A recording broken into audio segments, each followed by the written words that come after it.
Siellä on nyt makaronivesi. Pistää ekaksi nyt lihaliemi kuuluun.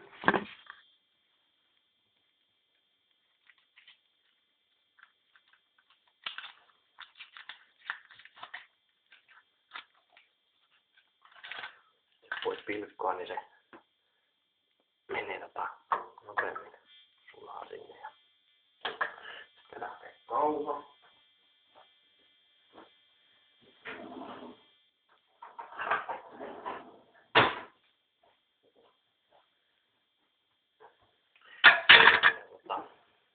Otetaan armituoli. Otetaan monstepippuri. Ja paprikaakin voi laittaa vähän sen sinne. Siinähän ne olikin siellä. Niin ja sitten tietysti pitää olla öljy. Pistän öljyä sinne sekaan. Noin. Parmesuolaa voi laittaa ihan reilusti. Nyt tulee hyvä maku sinne.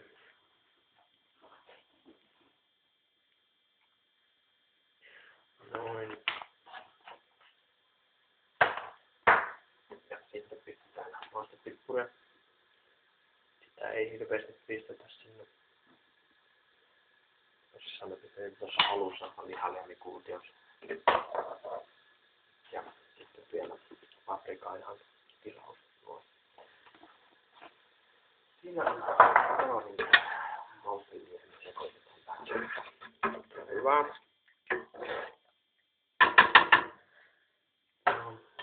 Niistäkin tuoksuu hyvälle.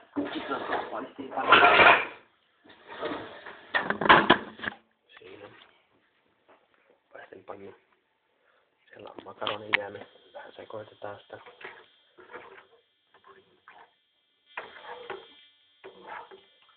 Näin.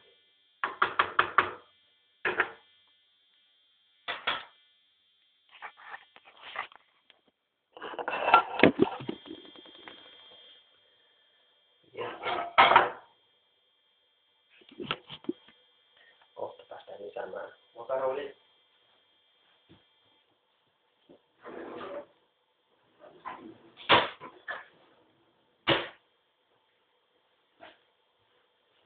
Tulee tällä hetkellä yhdelle ihmiselle, joten pistetään sinne 2 desiä näitä pikamakaroneja. Mistä tulee ihan hyviä, kun tekee tämän liemen oikein. Voidaan alkaa paistamaan jo jauhelihaa, eli pistetään levy kutoselle. Käydään hakemassa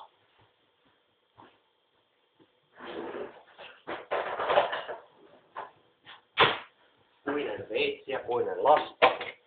Pistetään margariinia tuohon paistinpannulle. Noin. Vähän vielä. Jos saa mitä rasvasempi ruoka, sen paremman makuun ja sitten tulee. Ja sitten odotetaan, että margariini sulaa siinä.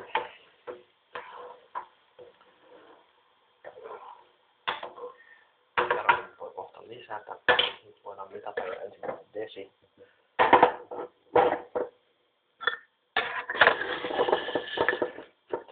Desi mitattu. Tuossa.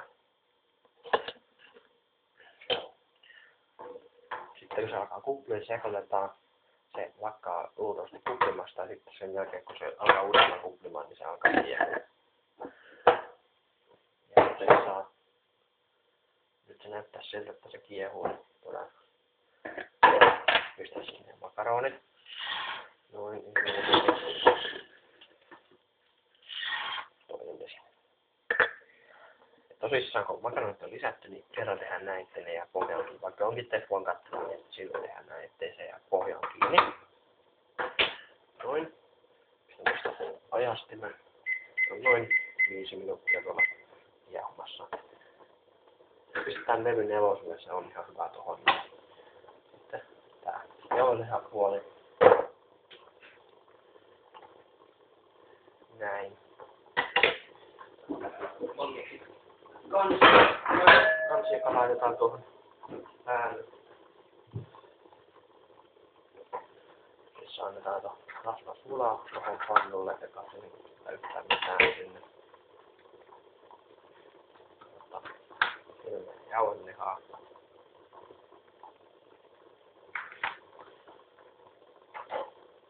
Ja jauhelihaa saadaan laittaa armisuolaa. Normaalia suolaa.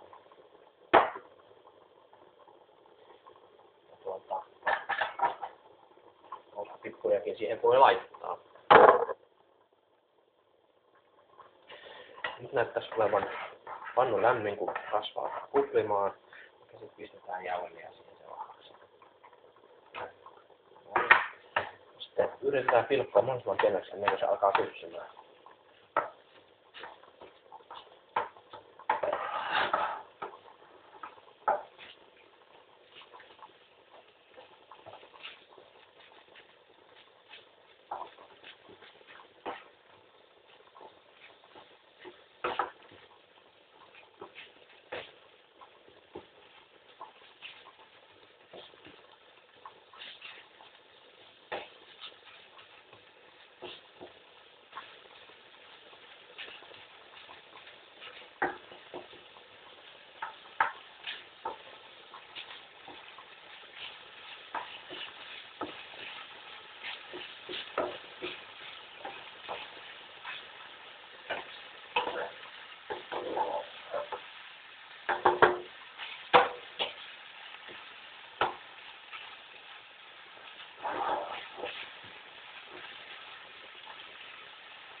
Joo, alkaa olla kypsää.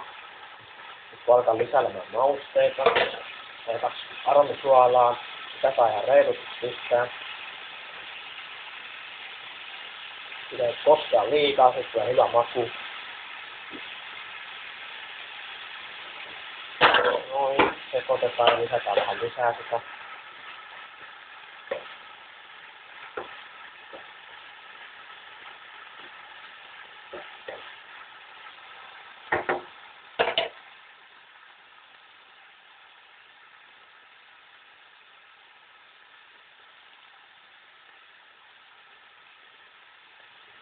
Noin.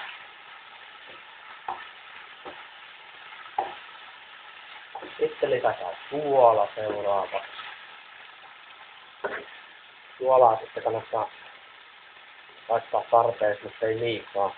Se tulee pahaa, jos siinä on liikaa suolaa. Pahaa, jos siinä on liian vähän suolaa.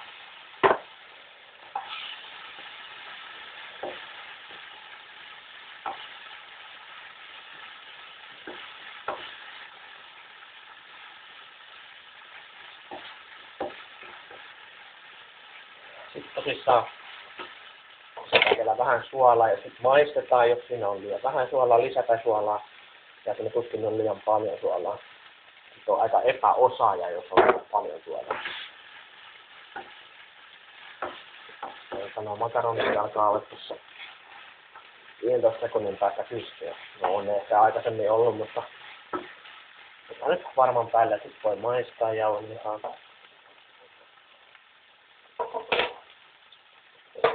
Joo. Vaikuttaa siltä, että siinä on tarpeeksi suolaa. Nostaa sieltä. No. Kyllä, tarpeeksi on suolaa. Sitten käydään tyhjentämisen jälleen.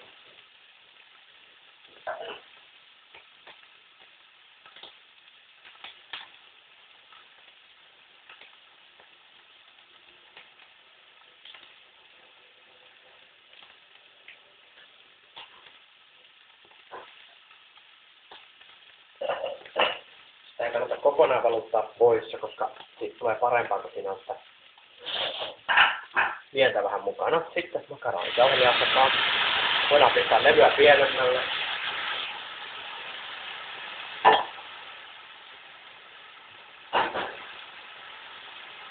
Näin. Sekoitetaan.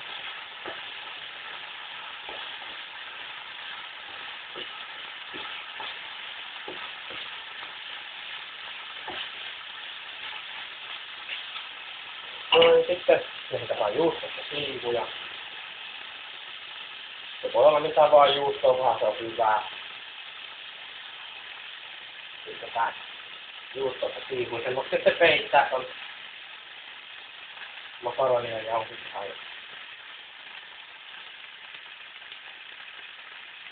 Ja sitten otetaan tantti. Pistetään se hetkeksi tuohon päälle. Juusto sulaa nopeammin, kun siinä on, se lämpö ei pääse haittumaan tuolta. Jotta pistetään siihen ihan hetkeksi vaan. Se näkee tästä läpi, että millä se sulaa. Sekin on innoissaan, kun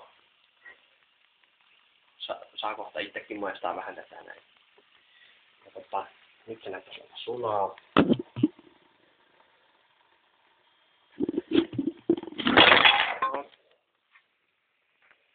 Kamera kaatu. Nostetaan. Sekoitetaan. Tosissaan kun tässä on kunnolla juusto, niin se on paljon parempaa silloin. Tähän voi leikata vielä juustoa, jos haluaa. Onko?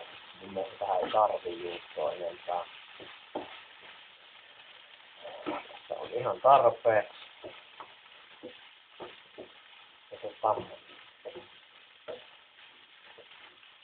Joo, tämä näyttää ihan hyvältä. Tuommoista siitä sitten tuli. Näyttää ehkä kamerassa vähän erikoiselta, mutta tää on oikeasti ihan törkeen hyvä. Paljon parempi mitä viherahon korkaukset.